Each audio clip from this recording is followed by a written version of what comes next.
Hello friends, welcome to global online Kannada. Friends, ಈ ಒಂದು ವಿಡಿಯೋದಲ್ಲಿ ನಾವು ಕರ್ನಾಟಕ ಯೂನಿವರ್ಸಿಟಿ ಧಾರವಾಡಗೆ ಸಂಬಂಧಪಟ್ಟಂತೆ PhD ಎಂಟ್ರೆನ್ಸ್ 2025 ಬಗ್ಗೆ ಡಿಸ್ಕಷನ್ ಅನ್ನು ಮಾಡ್ತಾ ಇದ್ದೀವಿ. ಸೊ ನಿಮಗೆಲ್ಲ ಗೊತ್ತಿರುವ ಹಾಗೆ 12 ಸೆಪ್ಟೆಂಬರ್ನಂದು ಈ ಒಂದು ಕರ್ನಾಟಕ ಯೂನಿವರ್ಸಿಟಿಯ PhD ಎಂಟ್ರೆನ್ಸ್ ಟೆಸ್ಟ್ ಅನ್ನು ಕಂಡಕ್ಟ್ ಮಾಡಲಾಗ್ತಾ ಇದೆ. ಸೊ ಇದಕ್ಕೆಲ್ಲ ಯಾರೆಲ್ಲ ಪ್ರಿಪ್ರೇಷನ್ ಮಾಡ್ತಾ ಇದ್ದೀರಾ, ಸೊ ನಿಮಗೆಲ್ಲ ಗೊತ್ತಿರುವ ಹಾಗೆ ಎಕ್ಸಾಮಿನೇಷನ್ ಪ್ಯಾಟರ್ನ್ ಬಂದ್ಬಿಟ್ಟು 100 MCQಗಳನ್ನು ನೀಡಲಾಗಿರುತ್ತೆ. ಇದರಲ್ಲಿ 50 MCQಗಳು ರಿಸರ್ಚ್ ಮೆಥಡಾಲಜಿಗೆ ಸಂಬಂಧಪಟ್ಟಿರ್ತವೆ, ಇನ್ನು 50 MCQಗಳು ನಿಮ್ಮ ಒಂದು ಸಬ್ಜೆಕ್ಟ್ಗೆ ಸಂಬಂಧಪಟ್ಟಿರ್ತವೆ. ಸೊ ಈ ಒಂದು ವಿಡಿಯೋದಲ್ಲಿ ನಾವು ಈ ಒಂದು ರಿಸರ್ಚ್ ಮೆಥಡಾಲಜಿ ಕುರಿತು ಕ್ರ್ಯಾಶ್ ಕೋರ್ಸ್ ಅನ್ನ ನಡೆಸ್ತಾ ಇದ್ದೀವಿ. ಸೊ ಇದರಲ್ಲಿ ಕಂಪ್ಲೀಟ್ ರಿಸರ್ಚ್ ಮೆಥಡಾಲಜಿ ಬಗ್ಗೆ ಸಾಕಷ್ಟು ಟಾಪಿಕ್ಸ್ಗಳನ್ನು, ವೆರಿ ಇಂಪಾರ್ಟೆಂಟ್ ಟಾಪಿಕ್ಸ್ಗಳನ್ನೆಲ್ಲ ನಾವು ಡಿಸ್ಕಷನ್ ಅನ್ನು ಮಾಡ್ತಾ ಇದ್ದೀವಿ. ಸೊ ಇದ್ರ ಜೊತೆಗೆ ಯಾರೆಲ್ಲ ಈ ಒಂದು ಕರ್ನಾಟಕ ಯೂನಿವರ್ಸಿಟಿ ಧಾರವಾಡಗೆ ಸಂಬಂಧಪಟ್ಟಂತೆ PhD ಎಂಟ್ರೆನ್ಸ್ ಟೆಸ್ಟ್ಗೆ ಅಪ್ಲೈ ಮಾಡಿದ್ದೀರಾ, ಯಾರೆಲ್ಲ 12 ಸೆಪ್ಟೆಂಬರ್ಗೆ ಎಕ್ಸಾಮಿನೇಷನ್ ಅನ್ನು ಅಟೆಂಡ್ ಆಗಿರೋದಿರಾ, ಸೊ ನಿಮಗಾಗಿ ನಾವು ಇಲ್ಲಿ ಒಂದು ಸ್ಮಾಲ್ ಕ್ರ್ಯಾಶ್ ಕೋರ್ಸ್ ಅನ್ನು ಆರಂಭ ಮಾಡಿದ್ವಿ. ಇದರಲ್ಲಿ ನಿಮಗೆ ಈ ಒಂದು ರಿಸರ್ಚ್ ಮೆಥಡಾಲಜಿಗೆ ಸಂಬಂಧಪಟ್ಟಂತೆ ಕಂಪ್ಲೀಟ್ ಥಿಯರಿ ಲೆಕ್ಚರ್ಸ್ ಮತ್ತೆ ನೋಟ್ಸ್ ಅನ್ನ ಕೊಡ್ತಾ ಇದ್ದೀವಿ. ಸಾಕಷ್ಟು MCQ ಲೆಕ್ಚರ್ಸ್ ಗಳನ್ನ ನೀಡ್ತಾ ಇದ್ದೀವಿ. ಮತ್ತೆ ಇಂಪಾರ್ಟೆಂಟ್ ಬಂದ್ಬಿಟ್ಟು 10 ಮಾಕ್ ಟೆಸ್ಟ್ ಗಳನ್ನ ನೀಡ್ತಾ ಇದ್ದೀವಿ. ನೀವು ಏನಾದರೂ 10 ಮಾಕ್ ಟೆಸ್ಟ್ ಗಳನ್ನ ಅಟೆಂಡ್ ಆಗಿದ್ದೆ ಆದಲ್ಲಿ ಈ ಒಂದು PhD ಎಂಟ್ರೆನ್ಸ್ ಟೆಸ್ಟ್ ನಲ್ಲಿ ಬರುವ ಎಲ್ಲ ರಿಸರ್ಚ್ ಮೆಥಡಾಲಜಿ ಕ್ವಶನ್ಸ್ ಅನ್ನ ನೀವು ಸರಳವಾಗಿ ಸಾಲ್ವ್ ಮಾಡ್ಕೊಳ್ಬಹುದು. ಸೊ ನೆನಪಿರಬೇಕು, 50 ಪ್ರಶ್ನೆಗಳು ಈ ಒಂದು ರಿಸರ್ಚ್ ಮೆಥಡಾಲಜಿನಿಂದನೇ ಇರ್ತಾ ಇದ್ದಾವೆ. ಸೊ ಇವನ್ನ ಸಾಲ್ವ್ ಮಾಡ್ಕೊಂಡಿದ್ದೆ ಆದಲ್ಲಿ ನಿಮಗೆ ಸಾಕಷ್ಟು ಹೆಲ್ಪ್ ಆಗ್ತಾ ಇದೆ. ಸೊ ಈ ಒಂದು ಕೋರ್ಸ್ ನಿಮಗೆ ಕೇವಲ 899 ರುಪೀಸ್ನಲ್ಲಿ ದೊರೀತಾ ಇದೆ. ಇದ್ರ ಜೊತೆಗೆ ನಿಮ್ಮ ಪೇಪರ್ 2ಗೆ ಸಂಬಂಧಪಟ್ಟಂತೆ ನೋಟ್ಸ್ ಮತ್ತೆ MCQ ಸೆಟ್ ಅನ್ನು ಕೂಡ ನಾವು ನಿಮಗೆ ಕೊಡಲಿದ್ದೇವೆ. ಎರಡನ್ನು ಸೇರಿ ಕೇವಲ 899 ರುಪೀಸ್ ಇರುತ್ತೆ. ಸೊ ಈ ಒಂದು ಕೋರ್ಸ್ಗೆ ಜಾಯ್ನ್ ಆಗಲು ಈ ನಂಬರ್ಸ್ಗೆ ವಾಟ್ಸಪ್ ಮೆಸೇಜ್ ಅನ್ನು ಮಾಡಿ ನೀವು ಜಾಯ್ನ್ ಆಗ್ಬೋದು. ಸೊ ಹಾಗಾದ್ರೆ ನಾವು let us move towards our crash course on research methodology. Types of research. So ಇಲ್ಲಿ ಸಂಶೋಧನೆಯ ಅರ್ಥ ಮತ್ತು ಪ್ರಕಾರಗಳ ಮೇಲೆ ಒಂದು ಪ್ರಶ್ನೆ ಇದ್ದೇ ಇರುತ್ತೆ. ಎವ್ರಿ ಟೈಮ್ ನೀವು ಅಬ್ಸರ್ವ್ ಮಾಡಿರ್ಬೋದು ಕ್ವಶನ್ ಪೇಪರ್ಗಳನ್ನು. ಸೊ ಮೀನಿಂಗ್ ಆಫ್ ರಿಸರ್ಚ್ ಬಂದಾಗ, so research it is composed of 2 words. ಇಲ್ಲಿ ಸಂಶೋಧನೆ ಅಂತಂದರೆ ರಿಸರ್ಚ್ ಎಂಬ ಪದ ಏನಾಗಿದೆ, 2 ಪದಗಳಿಂದ ಕೂಡಿದೆ. ಒಂದು ರಿ, ಇನ್ನೊಂದು ಸರ್ಚ್ ಅಂತ. ಇಲ್ಲಿ ರಿ ಅಂತಂದರೆ ಆ ನ್ಯೂ, ಓವರ್ ಅಗೇನ್, ಹೊಸದು ಅಥವಾ ಮತ್ತೆ ಎಂಬ ಅರ್ಥವನ್ನು ಕೊಡ್ತಾ ಇದೆ. ಸರ್ಚ್ ಅಂತಂದರೆ, ಸರ್ಚ್ ಎಂಬುದು ಇದೊಂದು ವರ್ಬ್ ಆಗಿದೆ. ಇದು ಸರ್ಚ್ ಅಂತಂದರೆ examine closely, carefully, to test or to prove. So ಏನನ್ನಾದರೂ ಪ್ರೂವ್ ಮಾಡುವುದಾಗಿರ್ಬೋದು, ಟೆಸ್ಟ್ ಮಾಡೋದಾಗಿರ್ಬೋದು, ಇದು ಸರ್ಚನ್ನು ಅರ್ಥವನ್ನು ನೀಡ್ತಾ ಇದೆ. ಸೊ ಹೀಗಾಗಿ ರಿಸರ್ಚ್ ಅಂತಂದರೆ ಯಾವುದೇ ಹೊಸ ವಿಷಯವನ್ನು ಅಧ್ಯಯನ ಮಾಡುವುದಾಗಿದೆ. So research it is a careful, systematic, patient study and investigation in some period of knowledge undertaken to establish facts or principles. So ಅಂದರೆ ಯಾವುದೇ ಒಂದು ಸಮಸ್ಯೆಯನ್ನು ಕುಲಂಕುಷವಾಗಿ ಅಧ್ಯಯನ ಮಾಡುವುದಕ್ಕೆ, ವ್ಯವಸ್ಥಿತ ಮಾದರಿಯಲ್ಲಿ ಅಧ್ಯಯನ ಮಾಡುವುದಕ್ಕೆ ನಾವು ರಿಸರ್ಚ್ ಅಂತ ಹೇಳಬಹುದು. ಸೊ ನೆಕ್ಸ್ಟ್ ಬಂದುಬಿಟ್ಟು ರಿಸರ್ಚ್ನ ಕೆಲವೊಂದು ಕ್ಯಾರೆಕ್ಟರಿಸ್ಟಿಕ್ಸ್ ಇವೆ.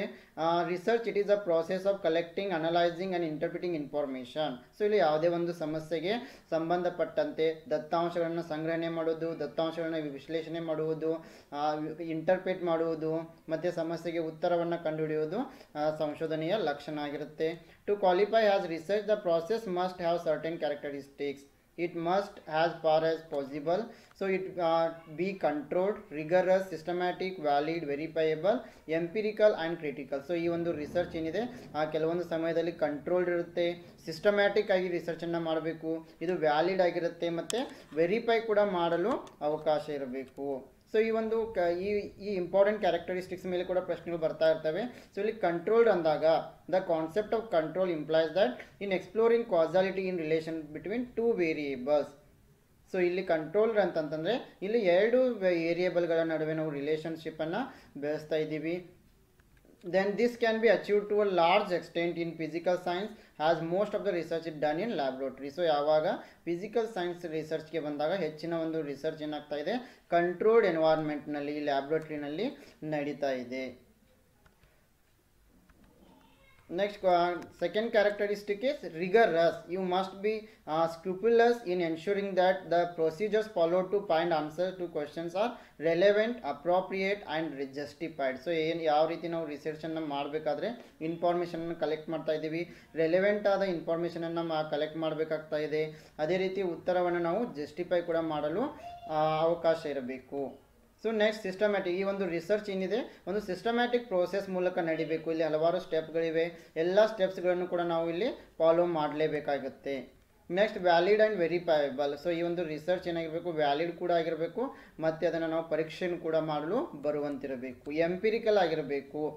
It means that any conclusion drawn are based upon hard evidence. So ಯಾವ ರೀತಿ ನಾವು ಇಲ್ಲಿ ಸಮಸ್ಯೆಗೆ ಉತ್ತರವನ್ನು ಕಂಡುಹಿಡಿತೀವಲ್ಲ ಆ ಒಂದು ಉತ್ತರಕ್ಕೆ ಸರಿಯಾದ ಆಧಾರಗಳಿರಬೇಕು.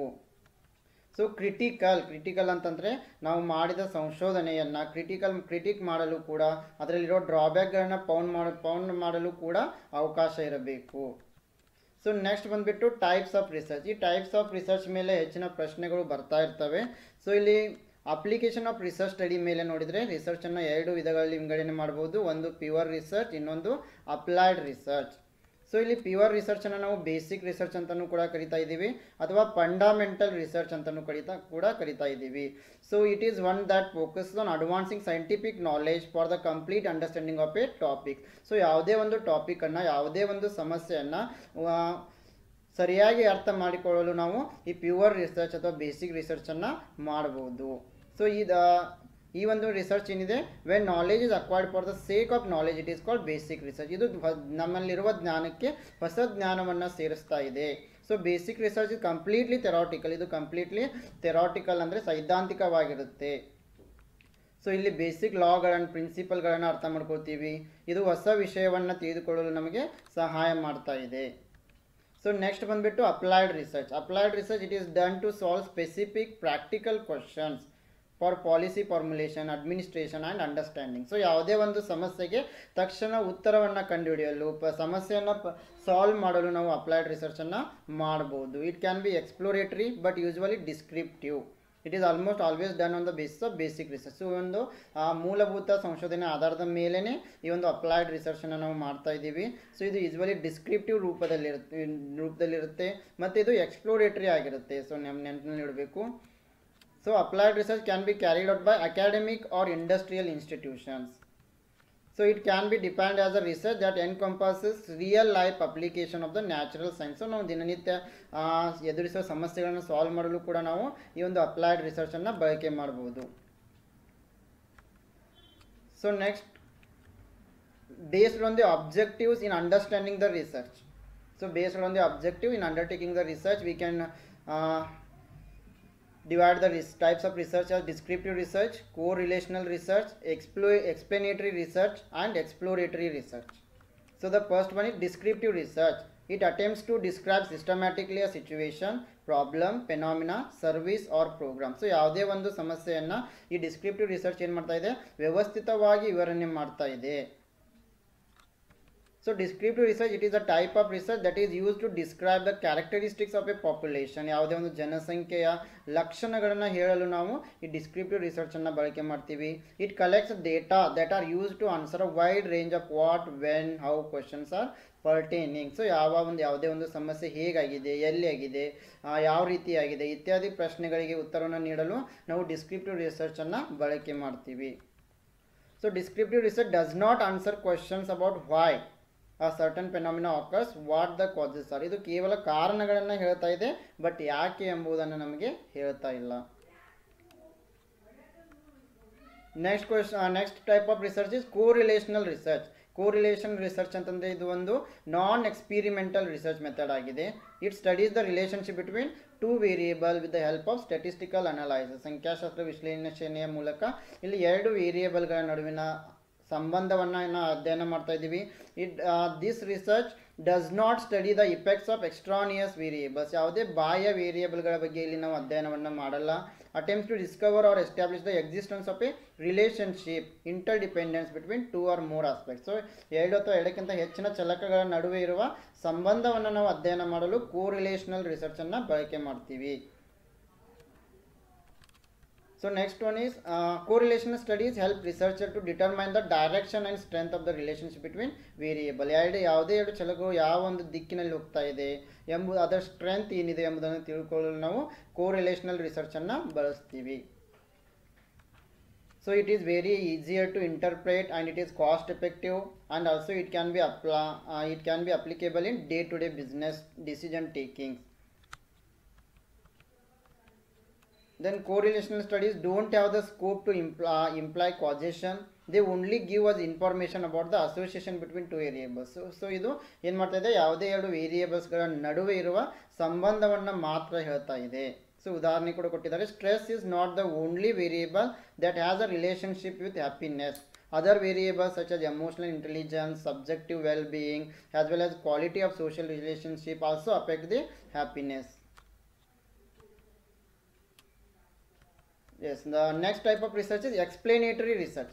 So this attempts to clarify why and how there is a relationship between two or more aspects of a situation. So ಯಾವುದೇ ಎರಡು ವೇರಿಯೇಬಲ್ಗಳ ನಡುವೆ ಏಕೆ ಸಂಬಂಧ ಇದೆ ಮತ್ತು ಯಾವ ರೀತಿ ಸಂಬಂಧ ಇದೆ ಎಂಬುದನ್ನು ಎಕ್ಸ್ಪ್ಲೇನೇಟರಿ ರಿಸರ್ಚ್ ನಮಗೆ ಹೇಳಿಕೊಡ್ತಾ ಇದೆ.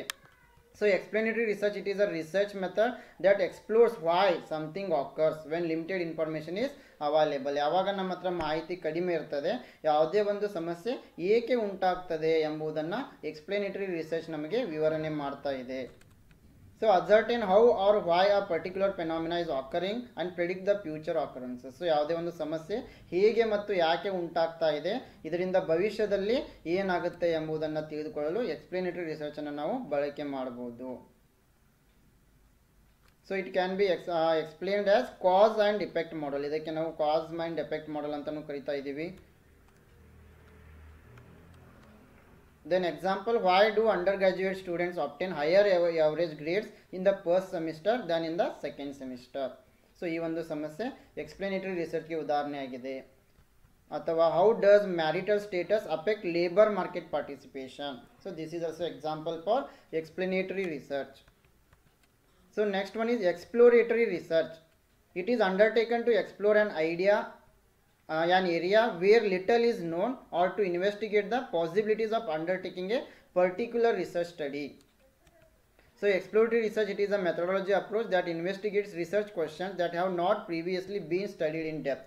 ಸೊ ಇದರ ಹಿಂದೆ ಯಾವುದೇ ಒಂದು ಸಮಸ್ಯೆಯನ್ನು ಕುರಿತು ವಿವರವಾಗಿ ಅಧ್ಯಯನವನ್ನು ಮಾಡಿರಲ್ಲ, ಅಂತಹ ಸಮಸ್ಯೆಯನ್ನು ಅಧ್ಯಯನ ಮಾಡಲು ಎಕ್ಸ್ಪ್ಲೋರೇಟರಿ ರಿಸರ್ಚನ್ನು ನಾವು ಬಳಕೆ ಮಾಡ್ತೀವಿ. So it is often qualitative nature. ಇದು ಒಂದು ಕ್ವಾಲಿಟೇಟಿವ್ ಆಗಿದೆ, ಕ್ವಾಲಿಟೇಟಿವ್ ರಿಸರ್ಚ್ ಆಗಿದೆ, ಅಂದರೆ ಗುಣಾತ್ಮಕ ರೂಪದಲ್ಲಿರುತ್ತೆ. However study with a large sample conducted in exploratory manner can be quantitative as well. ಕೆಲವೊಂದು ಸಂದರ್ಭದಲ್ಲಿ ಇದು ಪರಿಮಾಣಾತ್ಮಕ ಕೂಡ ಆಗಿರಬಹುದು. So what effect does using a digital notebook have on the attention span of middle schoolers? So this is best example for exploratory research. What factors influence mental health in undergraduate? So ಇದು ಒಂದು exploratory ರಿಸರ್ಚ್ಗೆ ಉದಾಹರಣೆ ಆಗಿದೆ. Next enquiry mode employed. ಇದರ ಆಧಾರ ಮೇಲೆ ರಿಸರ್ಚನ್ನು structured approach ಮತ್ತು ಅನ್ಸ್ಟ್ರಕ್ಚರ್ಡ್ ಅಪ್ರೋಚ್ ಅಂತ ವಿಂಗಡಣೆ ಮಾಡ್ಬೋದು. So structured approach, the structured approach to enquiry is usually classified as quantitative research. Everything that forms the research process, objective, design, sample and questions that you plan to ask respondents is predetermined. So ಯಾವ ರೀತಿ ಪ್ರಶ್ನೆಗಳನ್ನ ಕೇಳಬೇಕು, research ಸಂಶೋಧನೆ ಉದ್ದೇಶಗಳೇನು, research design ಯಾವ ರೀತಿ ಇರಬೇಕು, sample ಬಗ್ಗೆ ಎಲ್ಲವನ್ನೂ ಕೂಡ ನಾವು ಸಂಶೋಧನೆ ಆರಂಭವಾಗೋದಕ್ಕಿಂತ ಮೊದಲೇ ನಿರ್ಧಾರ ಮಾಡಿರ್ತೀವಿ, predetermined. So it is more appropriate to determine the extent of a problem, issue or phenomena. So how many people have a particular problem, how many people hold a particular attitude? These are the best examples for structured approach or structural research. Next one is unstructured approach. The unstructured approach to inquiry is usually classified as qualitative research. This approach allows flexibility in all aspects of the research process. So ಇಲ್ಲಿ ಸಂಶೋಧನೆಯ ಪ್ರತಿಯೊಂದು ಹಂತದಲ್ಲಿನೂ ಕೂಡ ನಮಗೆ flexibility ಇರುತ್ತೆ. Structure approach ರೀತಿ ಅಲ್ಲ, ಇಲ್ಲಿ ಮೊದಲೇ ಎಲ್ಲವನ್ನು ನಿರ್ಧಾರ ಮಾಡಿರಲ್ಲ. So it is more appropriate to explore the nature of a problem, issue or phenomena without quantifying it. The main objective is to describe the variation in a phenomena or situation. Next one is historical research. Historical research ಇದು ಒಂದು ಕೂಡ qualitative research ಆಗಿದೆ. Historical research studies the meaning of past events in an attempt to interpret the facts and explain the cause of events and their effect in the present event. So ಹಿಂದೆ ಯಾವುದೇ ಆಗಿ ಹೋಗಿರುವ ಘಟನೆಗಳ ಬಗ್ಗೆ ಅದರ ಪ್ರೆಸೆಂಟ್ನಲ್ಲಿ ಆ ಘಟನೆಗಳ ಒಂದು ಪರಿಣಾಮದ ಬಗ್ಗೆ ಅಧ್ಯಯನ ಮಾಡಲು ಈ ಹಿಸ್ಟಾರಿಕಲ್ ರಿಸರ್ಚ್ ಐತಿಹಾಸಿಕ ಸಂಶೋಧನೆಯನ್ನು ಬಳಸ್ತೀವಿ. In doing so, researchers rely heavily on primary historical data. So ಈ ರೀತಿ ರಿಸರ್ಚನ್ನು ಮಾಡುವಾಗ ಹೆಚ್ಚಾಗಿ ಸಂಶೋಧಕರು ಪ್ರಾಥಮಿಕ ದತ್ತಾಂಶಗಳ ಮೇಲೆ ನಂಬಿಕೆಯನ್ನು ಇಟ್ಟಿರ್ತಾರೆ. So next one is longitudinal research. A longitudinal research, it is a research design that involves repeated observations of the same variables over a short or long period of time. So ಕಡಿಮೆ ಅವಧಿಯಲ್ಲಾಗಿರ್ಬೋದು ಅಥವಾ ಹೆಚ್ಚಿನ ಸಮಯವನ್ನು ತೆಗೆದುಕೊಂಡಾಗಿರ್ಬೋದು ಒಂದೇ ವಿಷಯದ ಬಗ್ಗೆ ಹಲವಾರು ಬಾರಿ ಸಂಶೋಧನೆಯನ್ನು ಮಾಡೋದಕ್ಕೆ ನಾವು ಲಾಂಜಿಟ್ಯೂಡ್ನಲ್ ರಿಸರ್ಚ್ ಅಂತ ಕರಿತಾ ಇದ್ದೀವಿ. So often used in socio personality and clinical psychology.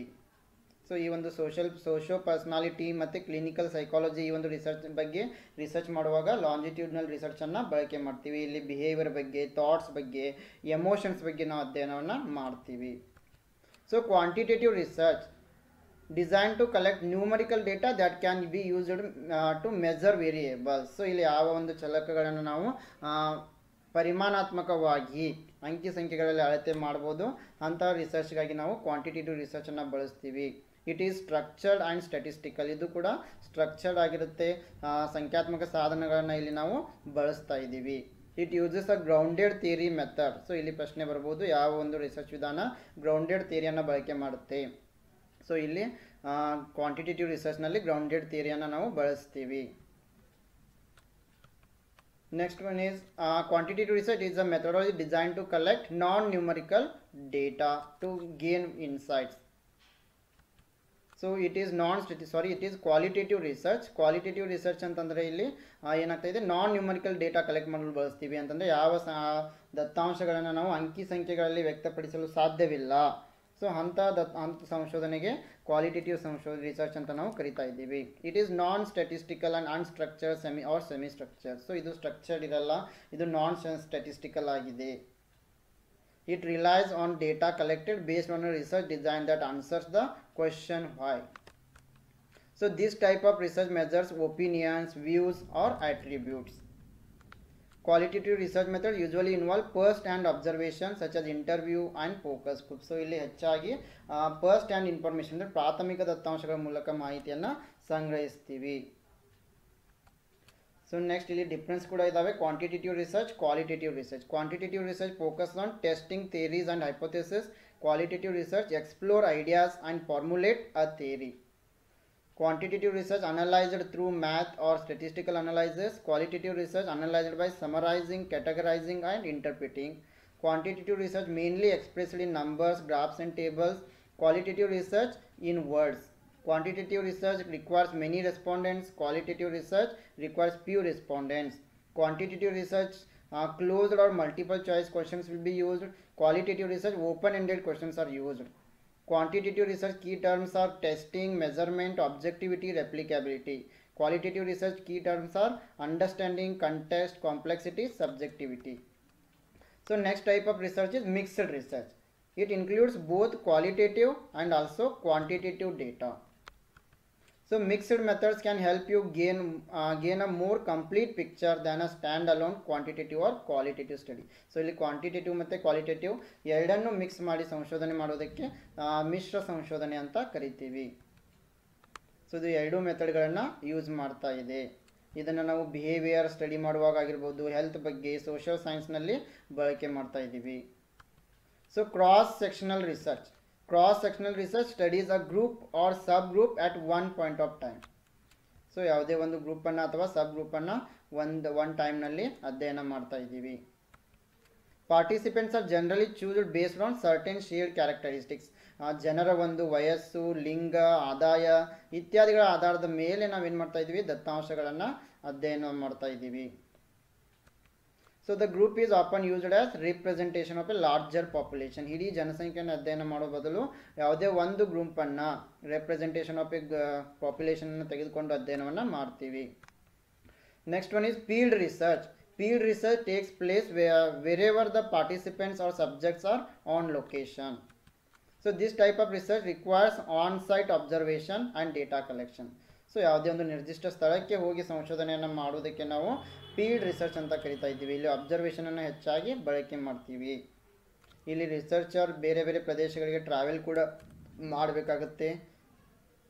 For example, a manufacturing plant may hire an environmental engineering firm to test the air quality at the plant to ensure it complies with all health and safety requirements. So next one is laboratory research. So laboratory research takes place in a controlled laboratory setting rather than in the field. So ಇಲ್ಲಿ complete ಒಂದು ಲ್ಯಾಬ್ರೋಟರಿನಲ್ಲಿ ರಿಸರ್ಚನ್ನು ಮಾಡ್ತಾ ಇದ್ದೀವಿ. The study demands strict adherence to certain conditions such as elimination of variables or timing conditions. Next one is action research. Action research refers to the process of examining your actions, assessing their effectiveness in bringing about the desired outcome. So ಇದು action ರಿಸರ್ಚ್ನಲ್ಲಿ ಏನು ಮಾಡ್ತಾ ಇದೆ, ಯಾವುದೇ ಒಂದು immediate problem face ಮಾಡ್ತಾ ಇದ್ದರೆ ಆ ಒಂದು ಪ್ರಾಬ್ಲಮನ್ನು ಸಾಲ್ವ್ ಮಾಡುವ ಸಲುವಾಗಿ ನಾವು ಈ ಒಂದು ಆ್ಯಕ್ಷನ್ ರಿಸರ್ಚನ್ನು, ಕ್ರಿಯಾ ಸಂಶೋಧನೆಯನ್ನು ಬಳಕೆ ಮಾಡ್ತೀವಿ.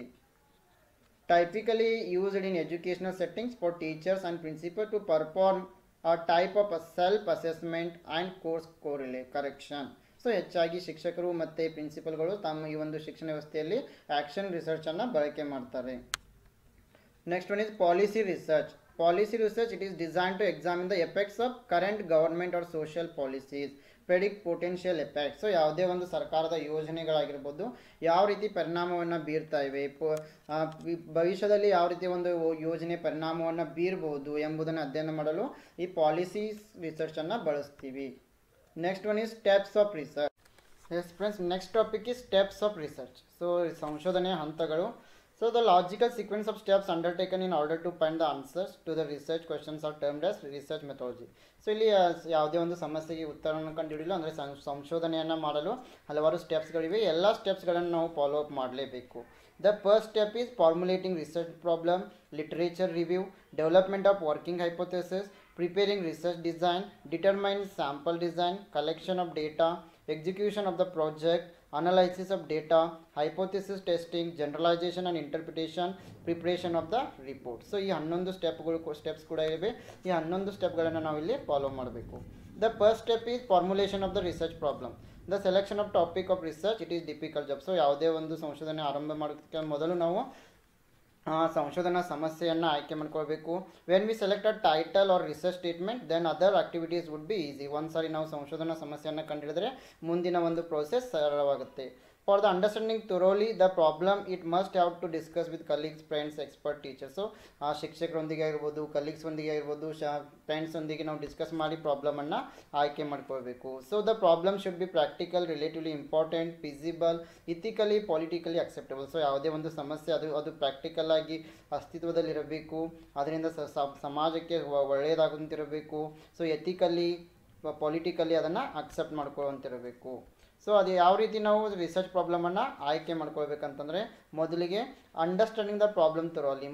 First we should understand the problem. ಮೊದಲು ನಾವು ಸಮಸ್ಯೆಯನ್ನು ಸರಿಯಾಗಿ ಅರ್ಥ ಮಾಡ್ಕೊಳ್ಬೇಕು. Next rephrasing the same into meaningful terms. ಅದೇ ಒಂದು ಸಮಸ್ಯೆಯನ್ನು ನಾವು ಸರಿಯಾದ ಒಂದು ಅರ್ಥದಲ್ಲಿ ನೀಡಬೇಕು. 2 ಸ್ಟೆಪ್ಸ್ಗಳನ್ನು ನಾವಿಲ್ಲಿ ಫಾಲೋ ಮಾಡಬೇಕಾಗುತ್ತೆ. The second step is extensive literature survey. So ಇಲ್ಲಿ after the selection of the research problem the second step is that of literature mostly connected with the topic. So ಆ ಒಂದು ಟಾಪಿಕ್ಗೆ ಅಥವಾ ಸಂಶೋಧನೆಗೆ ಸಂಬಂಧಿಸಿದಂತೆ ಲಿಟ್ರೇಚರ್ ಆಲ್ರೆಡಿ ಅವೈಲೇಬಲ್ ಇರುವ ಒಂದು ಜ್ಞಾನವನ್ನು ನಾವು ಇಲ್ಲಿ ಅಧ್ಯಯನ ಮಾಡಬೇಕಾಗ್ತಾ ಇದೆ. The availability of the literature May bring easy in the research.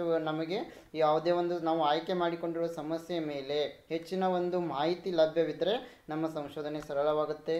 For this purpose academic journals, conference, government reports, library must be study. So ನಾವು ಜರ್ನಲ್ಗಳ ಮೂಲಕ, ಕಾನ್ಫರೆನ್ಸ್ಗಳ ಮೂಲಕ, ಗೌರ್ಮೆಂಟ್ ರಿಪೋರ್ಟ್ಗಳನ್ನ ಅಧ್ಯಯನ ಮಾಡೋದ್ರ ಮೂಲಕ, ನ್ಯೂಸ್ ಪೇಪರ್, ಆರ್ಟಿಕಲ್ಸ್, ಸೊ ಇತ್ಯಾದಿಗಳನ್ನೆಲ್ಲ ಬಳಕೆ ಮಾಡ್ಬೋದು.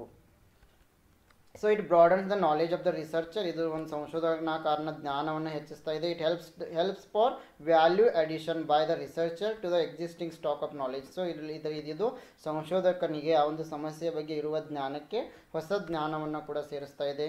The objective should start with words such as to find out, to determine, to find out. So ಇಲ್ಲಿ ನಾವು ಯಾವಾಗಲೂ ಅಬ್ಜೆಕ್ಟಿವ್ಗಳನ್ನು ಟು ಫೈಂಡ್ ಔಟ್ನಿಂದ ಸ್ಟಾರ್ಟ್ ಮಾಡಬೇಕಾಗುತ್ತೆ. So bibliography given at the end of a project gives a clear and complete description. So ನಾವು ಇಡೀ ಸಂಶೋಧನೆ ಮಾಡಲು ಯಾವ ರೀತಿ ಎಲ್ಲಿಂದ ಸೋರ್ಸಸ್ಗಳನ್ನು ಬಳಕೆ ಮಾಡಿದ್ದೀವಿ ಅದನ್ನೆಲ್ಲ ನಾವು ಕೊನೆಯಲ್ಲಿ ಬಿಬ್ಲಿಯೋಗ್ರಫಿನಲ್ಲಿ ನೀಡಬೇಕಾಗುತ್ತೆ. So the third step is development of working hypothesis. So working hypothesis it is a tentative assumption made in order to draw out and test logical or empirical consequences. So after literature survey, researchers should state in a clear and terms of working hypothesis. ಒಂದು ಸಾರಿ literature ಸರ್ವೆಯನ್ನು ಅಧ್ಯಯನ ಮಾಡಿದ ನಂತರ ನಾವು working ಹೈಪೋಥೆಸಿಸನ್ನು ಊಹೆಯನ್ನು develop ಮಾಡಬೇಕಾಗ್ತಾ ಇದೆ. Following approaches describe the development of working hypothesis. Discussion with colleagues, experts about the problem, it's origin, objectives. So ಈ ಒಂದು ನಾವು ಊಹೆಯನ್ನು ನಿರ್ಧಾರ ಮಾಡೋದಕ್ಕಿಂತ ಮೊದಲು ಕಲೀಗ್ಸ್ನೊಂದಿಗೆ, ಟೀಚರ್ಸ್ನೊಂದಿಗೆ ಆ ಒಂದು ಪ್ರಾಬ್ಲಮ್ನ ಬಗ್ಗೆ, ಆ ಸಮಸ್ಯೆ ಹೇಗೆ ಉದಯಿಸ್ತು ಎಂಬುದರ ಬಗ್ಗೆ, ಆ ಸಂಶೋಧನೆಯ ಉದ್ದೇಶಗಳ ಬಗ್ಗೆ ಡಿಸ್ಕಷನನ್ನು ಮಾಡಲೇಬೇಕು. ಮತ್ತು ಅವೈಲೇಬಲ್ ಇರೋ ಡೇಟಾವನ್ನು ನಾವು ರೆಕಾರ್ಡನ್ನು ಅಧ್ಯಯನ ಮಾಡಬೇಕು. ರಿವ್ಯೂ ಆಫ್ ಸಿಮಿಲರ್ ಸ್ಟಡಿ, ಇದೇ ರೀತಿ ಸಮಸ್ಯೆಗೆ ಸಂಬಂಧಪಟ್ಟಂತೆ ಬೇರೆ ಬೇರೆ ಸಮಸ್ಯೆಗಳನ್ನು ಕೂಡ ನಾವು ಅಧ್ಯಯನ ಮಾಡಬೇಕು. ಎಕ್ಸ್ಪ್ಲೋರೇಟರಿ ಪರ್ಸನಲ್ ಇನ್ವೆಸ್ಟಿಗೇಷನ್ ಕೂಡ ಮಾಡ್ಬೋದು. Next fourth step is preparing the research design. Research design refers to the framework of market research methods and techniques that are chosen by the researcher. So ಇಡೀ ಒಂದು ಸಂಶೋಧನೆಯನ್ನು ಮಾಡಲು ಸಂಶೋಧನಾಕಾರ ಯಾವೆಲ್ಲ ಮೆಥಡ್ಗಳನ್ನು ಬಳಸ್ತಾ ಇದ್ದಾನೆ, ಯಾವೆಲ್ಲ ಟೆಕ್ನಿಕ್ಸ್ಗಳನ್ನು ಯೂಸ್ ಮಾಡ್ತಾ ಇದ್ದಾನೆ, ಇದಕ್ಕೆ ನಾವು ಏನಂತೀವಿ, research design. So the design that is chosen by the researcher allows them to utilise the methods that are suitable for the study and to set up their study successfully in the future as well. So ಈ research ಡಿಸೈನನ್ನು ನಾವು ಸರಿಯಾಗಿ prepare ಮಾಡ್ಕೊಳ್ಳೋದ್ರಿಂದ ನಮ್ಮ ಸಂಶೋಧನಾ ಕಾರ್ಯ easy ಆಗ್ತಾ ಇದೆ. ಸೊ ಇದು ಕ್ವಾಲಿಟೇಟಿವ್ ಆಗಿರ್ಬೋದು, ಕ್ವಾಂಟಿಟೇಟಿವ್ ಆಗಿರ್ಬೋದು, ಅಥವಾ ಮಿಕ್ಸ್ಡ್ ಕೂಡ ಆಗಿರ್ಬೋದು. So under this research design researcher can choose between different types of research methods. So ಇಲ್ಲಿ ತಮಗೆ ಬೇಕಾದ ಒಂದು ರಿಸರ್ಚ್ ವಿಧಾನವನ್ನು ಅವನು ಬಳಕೆ ಮಾಡ್ಕೊಳ್ಬೋದು. ಇವಾಗಲೇ ನಾವು ಟೈಪ್ಸ್ ಆಫ್ ರಿಸರ್ಚನ್ನು ಡಿಸ್ಕಷನ್ ಮಾಡಿದ್ದೀವಿ. Experimental research, survey research, correlational research, qualitative, quantitative. So ಇದು ಅನುಕೂಲಕರವಾದ ಒಂದು ಟೈಪ್ ಆಫ್ ರಿಸರ್ಚನ್ನು ಇಲ್ಲಿ ಸೆಲೆಕ್ಟ್ ಮಾಡ್ಕೊಳ್ಬೇಕು. So the next step is determining sample design. So the item selected from the total population is known as the sample. So ಕೆಲವೊಂದು ಸಂದರ್ಭದಲ್ಲಿ ಏನಾಗುತ್ತೆ, ಇಡೀ entire ಪಾಪ್ಯುಲೇಷನನ್ನು ನಾವು ಅಧ್ಯಯನ ಮಾಡೋದು ಕಷ್ಟ ಆಗುತ್ತೆ. ಸೊ ಅಂಥ ಸಂದರ್ಭದಲ್ಲಿ ನಾವು ಏನು ಮಾಡ್ತೀವಿ, ರಿಪ್ರೆಸೆಂಟೇಟಿವ್ ಸ್ಯಾಂಪಲನ್ನು ತೆಗೆದುಕೊಳ್ತೀವಿ. ಸೊ ಇದಕ್ಕೆ ನಾವು ಏನಂತ ಕರಿತಾ ಇದ್ದೀವಿ, ಸ್ಯಾಂಪಲ್ ಅಂತ ಹೇಳ್ತೀವಿ. ಇಡೀ ಜನಸಂಖ್ಯೆನ ಅಧ್ಯಯನ ಮಾಡುವುದರ ಬದಲು ನಾವೇನು ಮಾಡ್ತೀವಿ, ಜನಸಂಖ್ಯೆಯಿಂದ ಕೆಲವೇ ಜನರನ್ನು ಆಯ್ಕೆ ಮಾಡ್ಕೊಳ್ತೀವಿ. ಸೊ ಈ ರೀತಿ ಆಯ್ಕೆ ಮಾಡ್ಕೊಳ್ಬೇಕಾದ್ರೆ ಇಲ್ಲಿ ಎರಡು ವಿಧಾನಗಳಿವೆ. ಒಂದು ಪ್ರೊಬ್ಯಾಬಿಲಿಟಿ ಸ್ಯಾಂಪ್ಲಿಂಗ್, ಇನ್ನೊಂದು ನಾನ್ ಪ್ರೊಬ್ಯಾಬಿಲಿಟಿ ಸ್ಯಾಂಪ್ಲಿಂಗ್. ಸೊ ಈ by following these two ways we can determine the sample design. So researcher must design a sample. It is a plan for taking its respondents from a specific areas. So ಇಲ್ಲಿ ಇಡೀ the entire population ಇಂದ ನಾವು ಕೆಲವೇ ಜನರನ್ನು ತೆಗೆದುಕೊಳ್ತಾ ಇದ್ದೀವಿ. The next step is collection of data.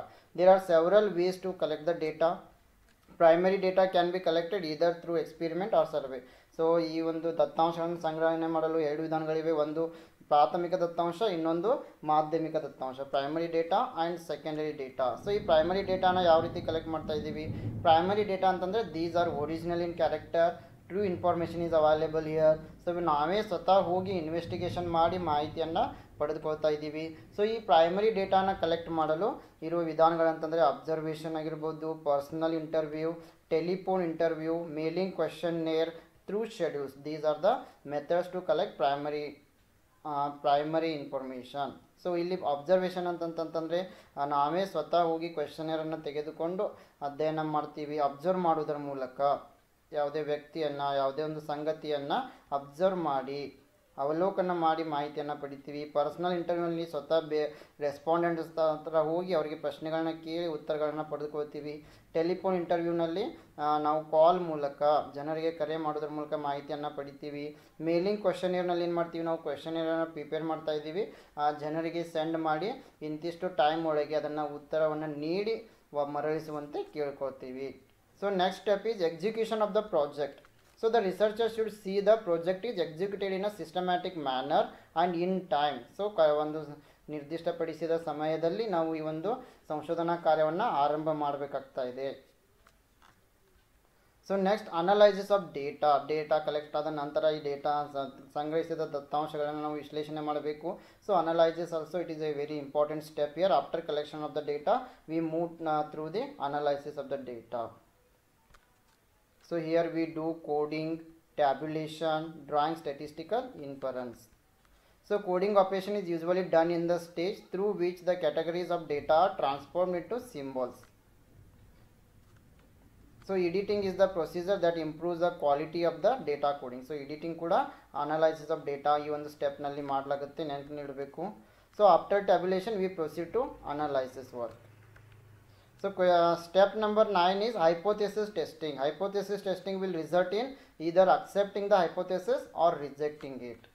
So the null hypothesis, it is a general statement that states that there is no relationship between two phenomena under consideration, or that there is no association between two groups. So ಯಾವುದೇ ಒಂದು ಎರಡು ಚಲಕಗಳ ನಡುವೆ ಯಾವುದೇ ಎರಡು ಸಂಗತಿಗಳ ನಡುವೆ ಯಾವುದೇ ಸಂಬಂಧ ಇಲ್ಲ ಅಂತಂದರೆ ಅದಕ್ಕೆ ನಾವು ನಲ್ ಹೈಪೋಥೆಸಿಸ್ ಅಂತ ಕರಿತಾ ಇದ್ದೀವಿ.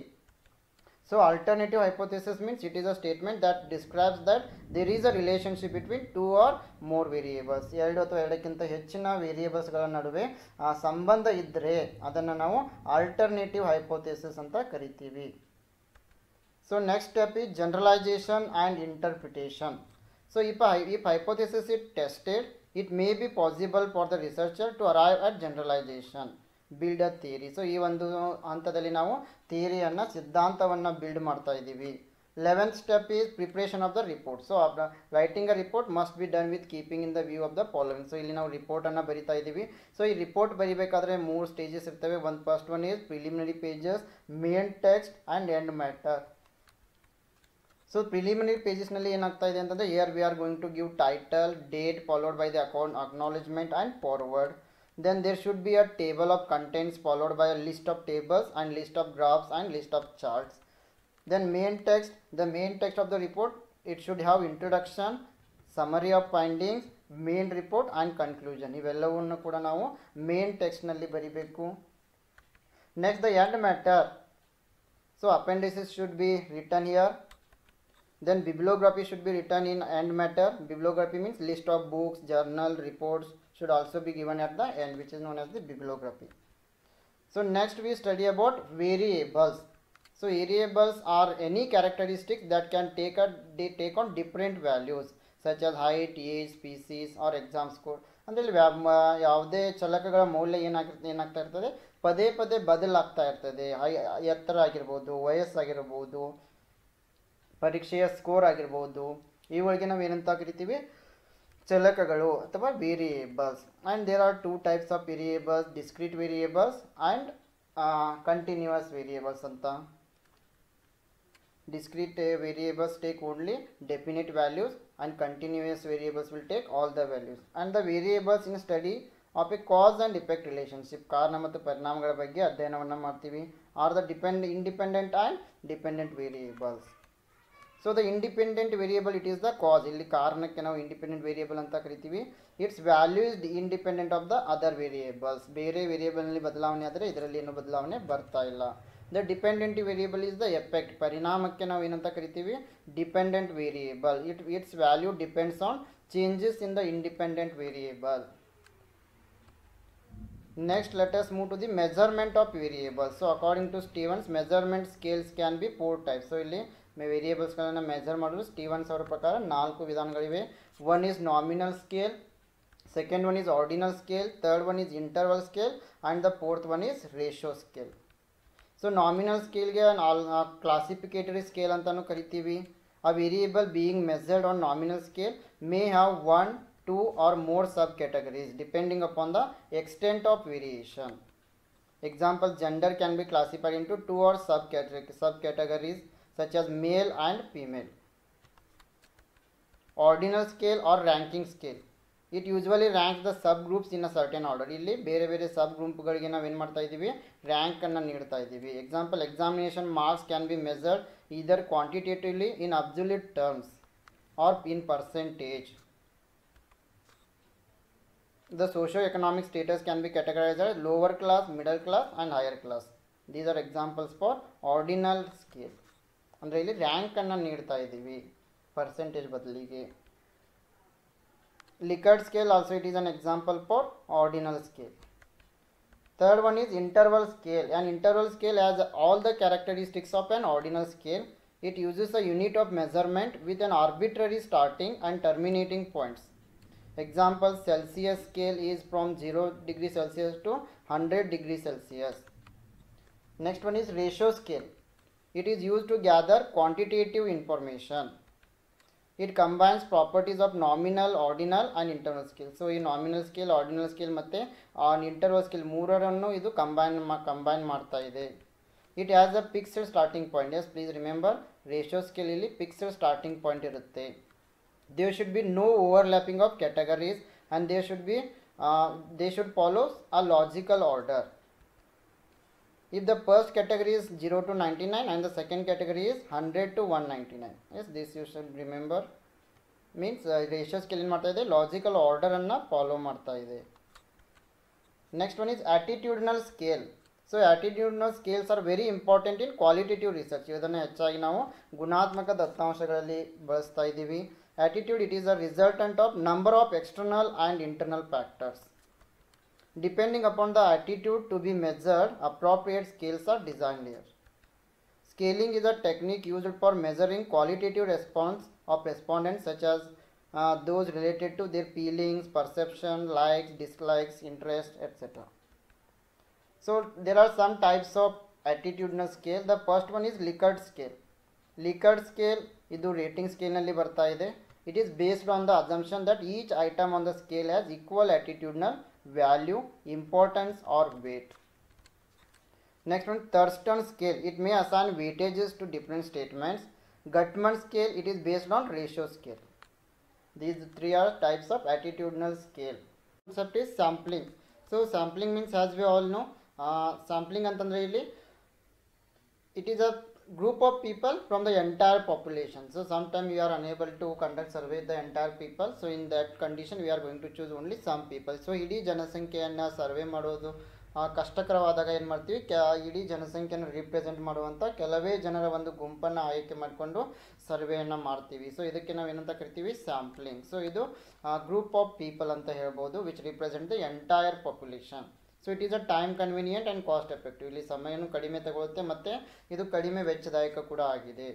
So for example, if a drug manufacture would like to research the adverse side effects of a drug on the country's population, it is almost impossible to conduct a research study that involves everyone. In this case, the researcher decides a sample of people from each demographic and then researches them.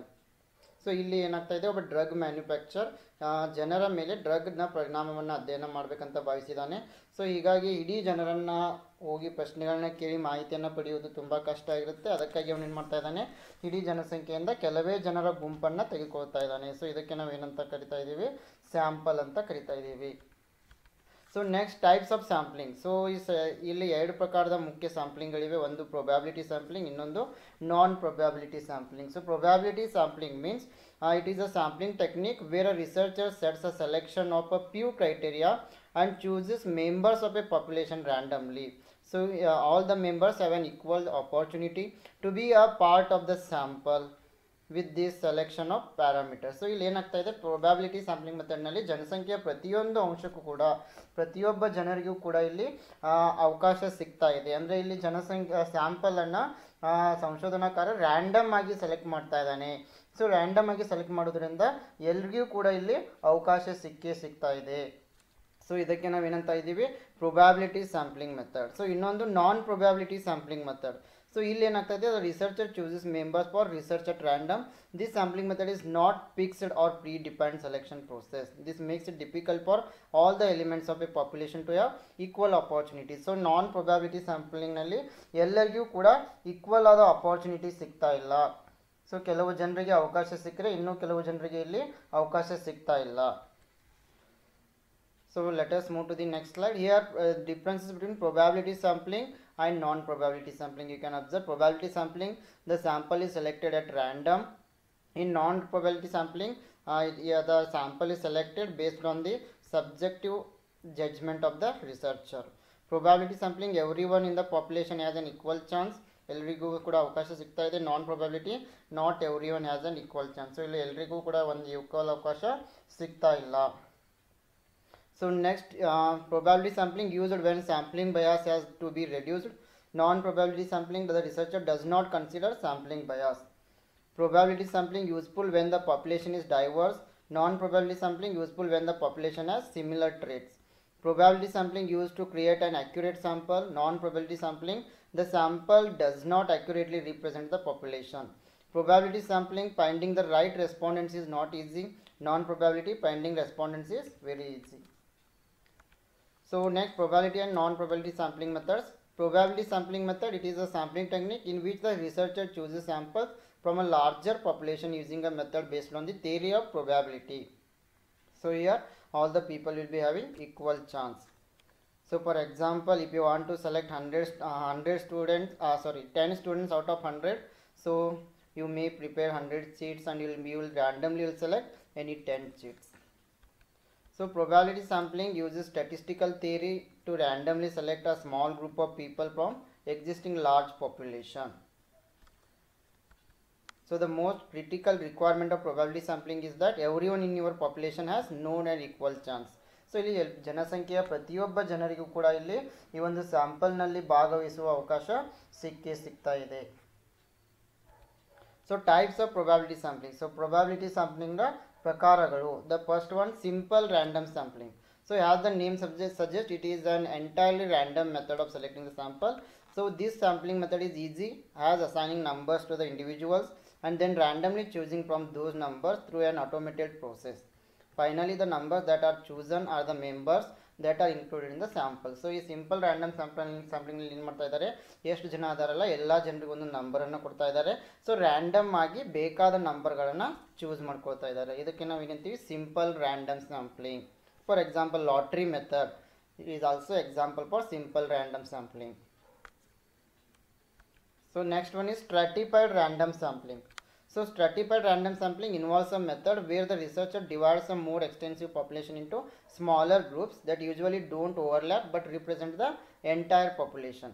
While sampling, organize these groups and then draw a sample from each group separately. So here in stratified random sampling, the entire population will be divided into different groups and from each group randomly is going to select the sample. So ಇಲ್ಲಿ ಏನು ಮಾಡ್ತಾ ಇದ್ದಾರೆ, stratified random sampling ನಲ್ಲಿ ಒಟ್ಟು ಜನಸಂಖ್ಯೆಯನ್ನು ಬೇರೆ ಬೇರೆ ಸಣ್ಣ ಸಣ್ಣ ಗುಂಪುಗಳಾಗಿ ವಿಂಗಡಣೆ ಮಾಡ್ತಾ ಇದ್ದಾರೆ. ಆಮೇಲೆ ಪ್ರತಿ ಗುಂಪಿನಿಂದನೂ ಕೂಡ ರ್ಯಾಂಡಮ್ ಆಗಿ ಸ್ಯಾಂಪಲ್ ಅನ್ನು ಆಯ್ಕೆ ಮಾಡ್ಕೊಳ್ತಾ ಇದ್ದಾರೆ.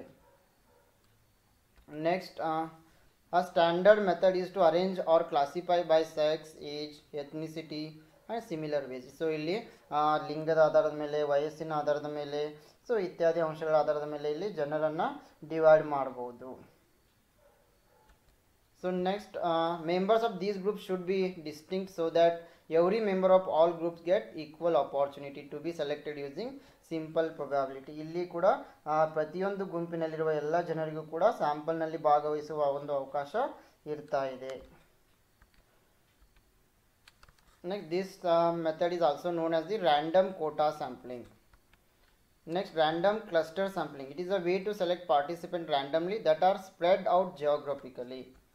So for example, if you wanted to choose 100 participants from the entire population of US, it is likely impossible to get a complete list of everyone. Instead, the researchers randomly select areas and randomly selects from within those boundaries. So ಇಲ್ಲಿ ಏನಾಗ್ತಾ ಇದೆ ಅಂತಂದರೆ, ಯಾವಾಗ ಜನ ಬೇರೆ ಬೇರೆ ಕಡೆ ಚದುರಿ ಹೋಗಿರ್ತಾರೆ ಅಂಥ ಸಮಯದಲ್ಲಿ ಕ್ಲಸ್ಟರ್ ಸ್ಯಾಂಪ್ಲಿಂಗನ್ನು ಯೂಸ್ ಮಾಡ್ತಾರೆ.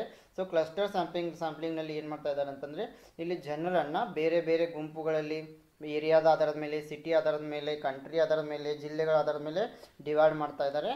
ಪ್ರತಿಯೊಂದರಿಂದನೂ ಕೂಡ ರ್ಯಾಂಡಮ್ ಆಗಿ ಜನರನ್ನು ಆಯ್ಕೆ ಮಾಡ್ಕೊಳ್ತಾ ಇದ್ದಾರೆ. So next one is random cluster sampling. Same cluster sampling usually analyzes a particular population in which the sample consists of more than a few elements.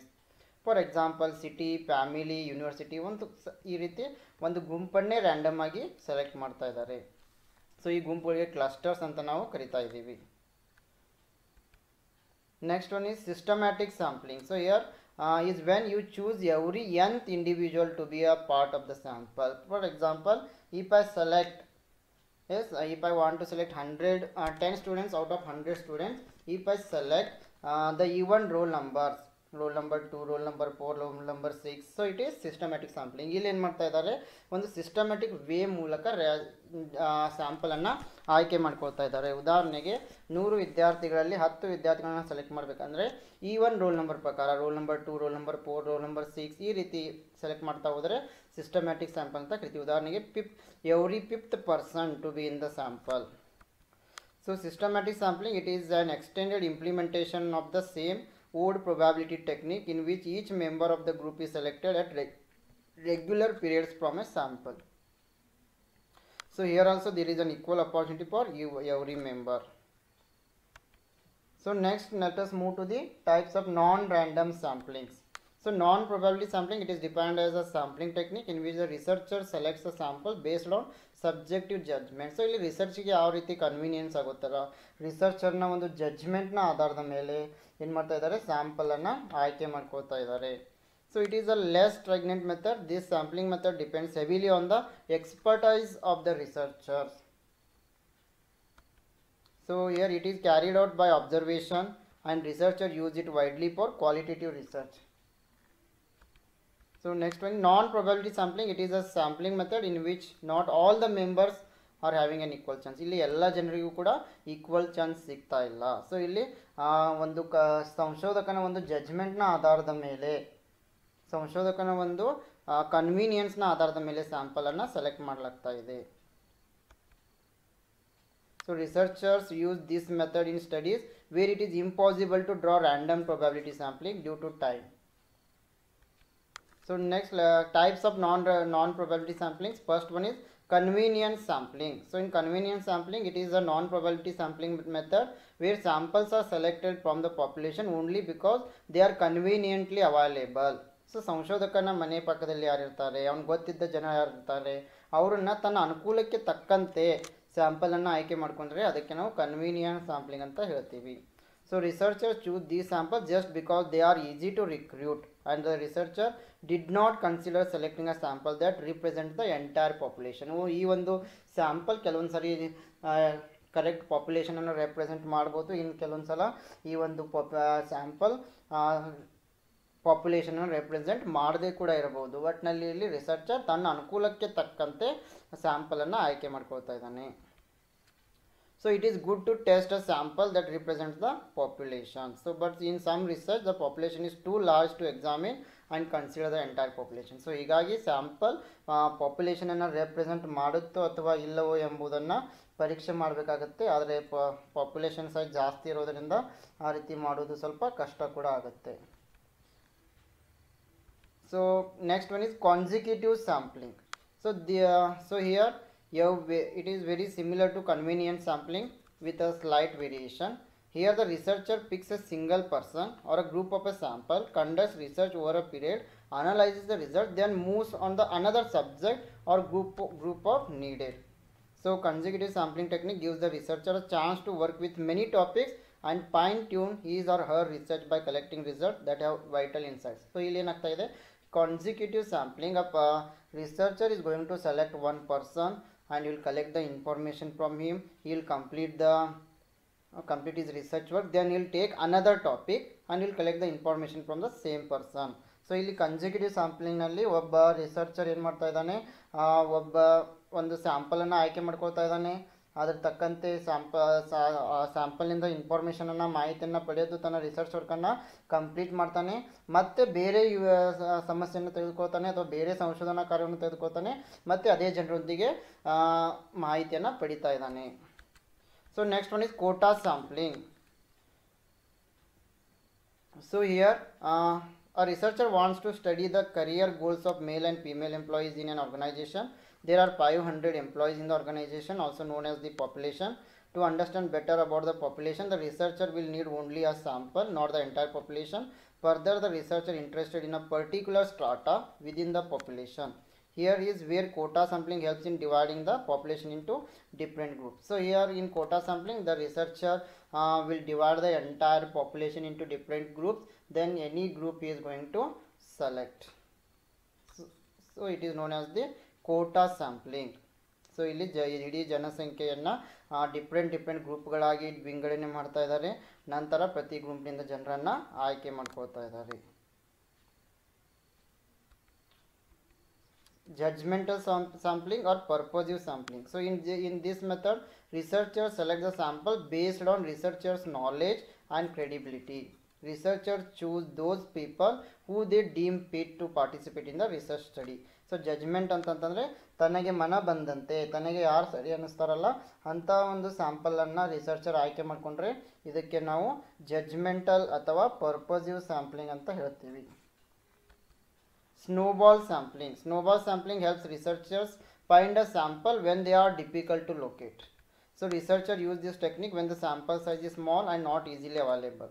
So in this method, Once the researcher finds suitable subject, he asks them for the assistant to seek similar subject to form a considerably good size of sample. ಅಂತಂದರೆ ಇಲ್ಲಿ researcher ಒಂದು ಸಾರಿ ಒಬ್ಬ ವ್ಯಕ್ತಿಯನ್ನು select ಮಾಡ್ತಾ ಇದ್ದಾನೆ, ಮತ್ತು ಅದೇ ವ್ಯಕ್ತಿಗೆ ಇನ್ನೊಬ್ಬ ವ್ಯಕ್ತಿಯನ್ನು ಸೆಲೆಕ್ಟ್ ಮಾಡುವಂತೆ ಹೇಳ್ತಾನೆ, ಮತ್ತು ಆ ವ್ಯಕ್ತಿಗೆ ಇನ್ನೊಬ್ಬ ವ್ಯಕ್ತಿಯನ್ನು ಸೆಲೆಕ್ಟ್ ಮಾಡುವಂತೆ ಹೇಳ್ತಾನೆ.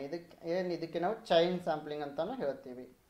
The next topic is research design. So research design refers to the plan, structure and strategy of research.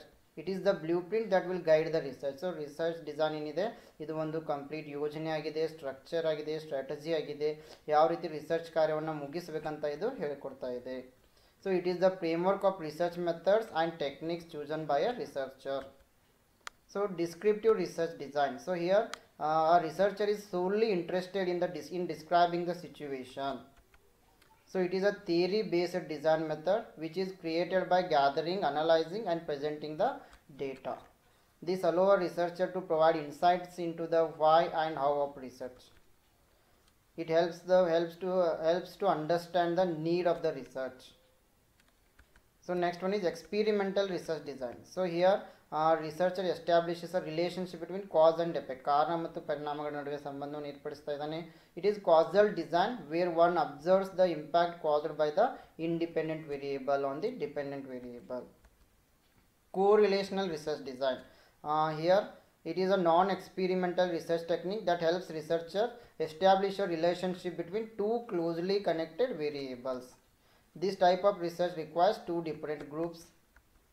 There is no assumption while evaluating a relationship between two different variables, and statistical analysis techniques calculate the relationship between them.